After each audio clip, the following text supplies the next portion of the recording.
This is probably one of my realest videos ever. I actually just said a quick prayer before hitting record because I just feel like it's a very, very intimate, in detail video about my journey thus far in the fertility and IVF world. I kind of been prolonging this and procrastinate, taking my sweet time with getting this video to y'all, which is part 3 of my IVF fibroid fertility journey. That's because I'm at the point where I have to really discuss what happened in the year of 2020.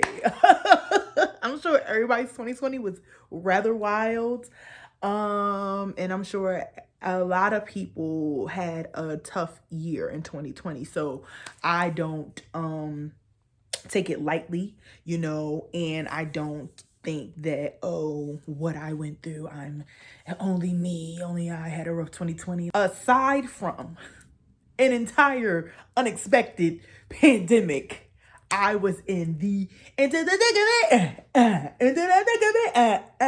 thick of fertility treatments in the fertility world, in the reproductive world. So let's just get into it. So where I last left off is IUI was unsuccessful. We did do a minor fibroid removal surgery, the most minor of them all, which is a hysteroscopy. I like to break IVF up into 2 halves. The first half is where you making the eggs, you getting on, you know what I mean? We trying to get as many eggs or follicles as possible. And then trying to take those eggs, match it with the sperm, and get as many embryos as possible.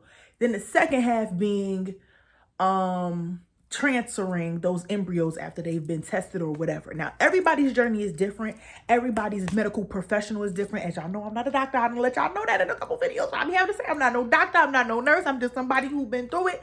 So I'm gonna share it in the way that I feel comfortable sharing it. So if you need to Google, if you need to go ahead and research for yourself, knock yourself out, but I'm gonna just give it to you how I can give it to you. Okay. The first half, we were doing the medications, and that to me is way more intricate because you mixing.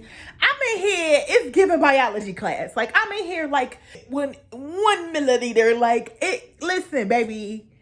I thought I was in here like it's the big rich town. Like, I was in here really precise with the medicines. It was giving pharmaceuticals. You know what I'm saying? I wasn't prepared for all that. So that was nerve-wracking. Then, a lot of stuff is time-based. I keep telling y'all, a lot of things is time-based. So I was kind of freaking out about that. I am a overthinker, and I just get in my head sometimes. So every little thing that you think is not a thing is a thing to me. They say 1 on the dot, okay, wait, and then they say do it like this, okay, if it's it's in the arm, to the left, to the right, to the middle, up, down, all around. I was stressing them nurses out. Hello, I got questions. Something happened where I was a couple minutes behind because I misunderstood, because it's a lot of paperwork, it's a lot of reading. You even got to take a little class to learn how to mix up the medicines and inject yourself and watch videos and all that stuff like that. So I was already on pins and needles, pun intended. And then when it came time to do it, things was kind of me and my husband was in here. We was stressed, we was nervous, and both of us goofy as hell. So, both of us mad goofy. So it's we laughing, but we serious, we nervous, but it's get it together, we need adult supervision.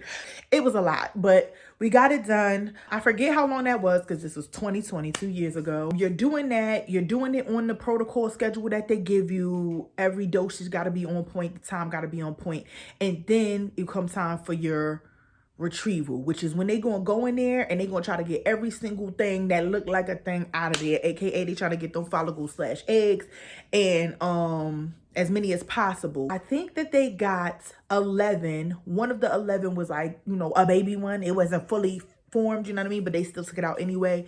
Out of the 11, I think 10 matured. Now, this is where I'm saying I'm not a doctor, because the words I might use might not be the exact words they use, because it was 2 years ago and I don't remember.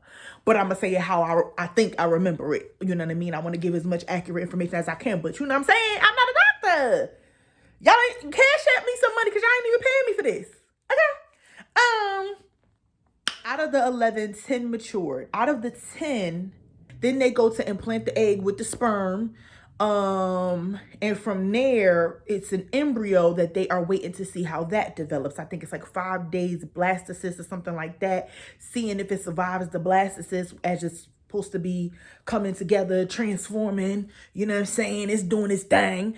Out of the 10, I think we ended up, well, I know we ended up with 7. Whatever happened between the 10 eggs and adding the sperm and all of that, we ended up with 7, which my doctor, when she retrieved the 11, she was like, that was great. That was like a lot, you know what I mean, for my age. Basically, that was really good. She was like very impressed. She was like, that's great, you know. And then for 7 embryos to have formed and survive that blastocyst process. Forgive me if I'm not using the right term. If you know the right term, put it in the comments, please. From there, we decided we wanted to genetically test because of my age, and just because I feel like going through this whole process is already stressful enough. You want to eliminate as many obstacles, unknown factors, and just anything as possible. So I just feel like if we've come this far, done all this, paid all this money,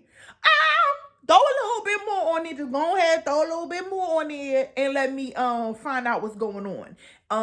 Now, just like anything in the medical field, nothing's 100%. But if there is some type of testing or knowledge out there for you to know and educate yourself on the status of your embryos, why not, right? We did the testing.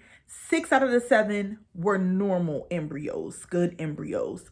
And one was had an issue. Now this is where I believe it's Turner's. If you know anything about that, please put that in the comments as well. Basically, it's where the chromosomes, it's missing one of the identifying chromosomes that would affect, like if it was a female embryo, it would affect that person being able to have a child later on in life because they don't have the right chromosomes they need to have their reproductive system doing what they need to do. Basically with that, hold on, my husband is walking in the door.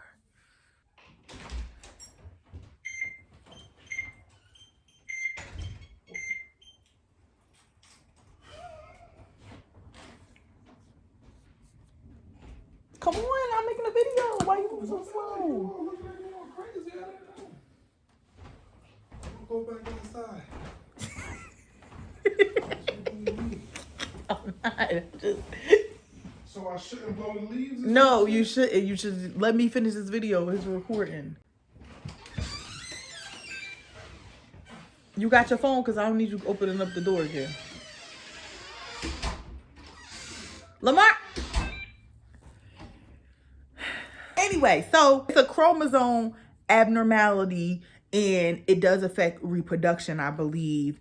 And I think there's other complications that a child and or person as they grow older may experience. Because of that, we did decide to not keep that embryo. That's always a tough decision because you're like, you know, it's a thing that you created and you worked hard for it, and you're like, you know, when an embryo has any abnormalities that can cause miscarriages. Going through all of this, you want to eliminate any possibilities of any other things because you're trying and working so hard already to conceive and already to, you know, have a full-term pregnancy and a healthy baby, and you know what I mean, move on from this process with your life, with your child, you know what I'm saying?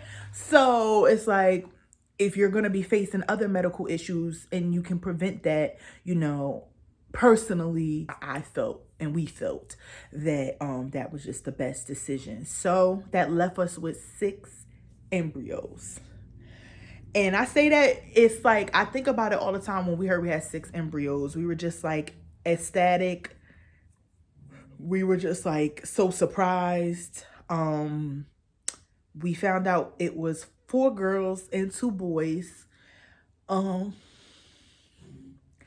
And we were just like so surprised, like, what are we gonna do with 6 embryos, you know?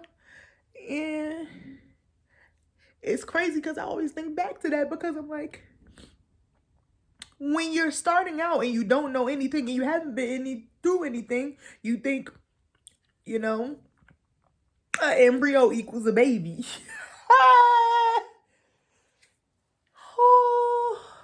It doesn't. Sorry to burst anyone's bubble. Sorry if that comes off harsh, but I just rather be honest and real, and I told y'all that's what it was gonna be up in here. So yeah, you know, we were like even making jokes like, child, what we gonna do with all these embryos? We gonna have to drop babies off at people's houses, da da da da. That's just like what you think. But in the fertility world, that's not always the case. So obviously, while they are testing the embryos had to be frozen. Therefore we had frozen embryos, and they were off in a little frozen popsicle icicles. You know, they was up in the freezer chilling while we was waiting for the test. And the testing takes a couple weeks, and that was around the time that I mentioned in my last video. If you haven't seen the previous videos, go back and watch, because baby, you probably won't even understand what I'm talking about if you ain't seen it. Well, that was around the time everything shut down. So we did the first half, got the eggs, made the embryos, and right when we thought we was about to find out, you know, if they were normal, how many we got, and do the next steps, everything shut down, including our reproductive doctor's office. We weren't that startled because thank God we did freeze them. For people who do fresh transfers, meaning they take the egg out, they take all the follicles out, they make all the embryos, and then they go to transfer it back without doing any genetic testing. They may freeze the access, but once they find how they develop in the blastocysts and they develop and they look good, they take the best one that they believe is the best one, or however many they decide they're going to transfer in, and it's right away. Go, go, go. So some people, for some circumstances and what their doctor suggests, some people do fresh transfer. We chose to do frozen just because we wanted to genetically test, and that was a big thing. And we knew, and thank God we did, because if we were trying to do fresh, we would have been screwed. Because the babies would have been in the refrigerator spoiling. Well, the babies would have spoiled, you know what I'm saying? So thank goodness we already, like, everything kind of, you know, as they say, you know, in retrospect, things work out the way they should work out. Thank God we did freeze and all of that. Embryos up in the freezer. It's a global pandemic. Everything on shut down. But we were not stressed. We were just happy to know how many embryos we had, excited to plan for the future, so on and so forth. From there, that was like March. It was like we started, and then by the time we were done, it was towards the end of March when we found out. In fact, I believe it was our wedding anniversary. It was our 2nd year wedding anniversary, because I remember them calling us and they were like, you know, this is the good news. This is how many embryos you got, but I'm shutting down the studio. I'm shutting down the studio. I'm like, come on, diddy. Can't you see? Like, come on. I was like, but can I have some champagne? Because it's my anniversary, and I want to celebrate. I want to celebrate the embryos. I want to celebrate. If they was like, yes, you know, you could go ahead and have some champagne, girl. I was like, okay, say less, bye. So got off the phone with them, enjoyed my anniversary, and it was months before we heard anything again. So and we just gonna cut it right there. There's so much more information, and I don't want you to miss a thing. So make sure you like, comment, and subscribe, and hit the bell. And I'll be back really, really soon. As you can see, I already recorded the rest of the video. So trust me, it's gonna be dropping in just a few more days.